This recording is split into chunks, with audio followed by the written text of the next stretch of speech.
নাকি? প্রথমত আমি একজন যুবক, তোমরা আমাকে বুড়া কখনো মনে করবে না। তোমরা আমার সাথে একমত? বুড়া বুড়া ভাব যদি এসে যায় তাইলে আর কাজ করা যাবে না। বয়স যাই হোক, বুড়ো চুল দাড়ি সব পেকে গেছে, তাতেও কোনো সমস্যা নেই, কিন্তু আমার মন যেন যুবক থাকে, তোমরা দোয়া করবে। 2 নম্বর হলো, আমার নিরাপত্তা নিয়ে তোমরা চিন্তিত হবে না, তবে আল্লাহর কাছে দোয়া করবা।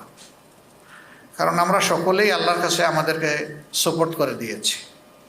মহান রবের চাইতে বড় কোনো হেফাজতকারী নাই, আসমানের নিচেও নাই, জমিনের উপরেও নাই। এর বাইরে তো আর থাকার কোনো প্রশ্নই ওঠে না। সুতরাং যিনি চূড়ান্ত মহাফিজ, তার হাতেই আমাদের বিষয়টা আমরা ছেড়ে দিয়েছি। তোমরা একটু চেষ্টা করো একটা চমৎকার আমল করার। এই আমলটা বাকি সমস্ত আমলকে আলোকিত করে। এটি হচ্ছে শেষ রাতের ইবাদত।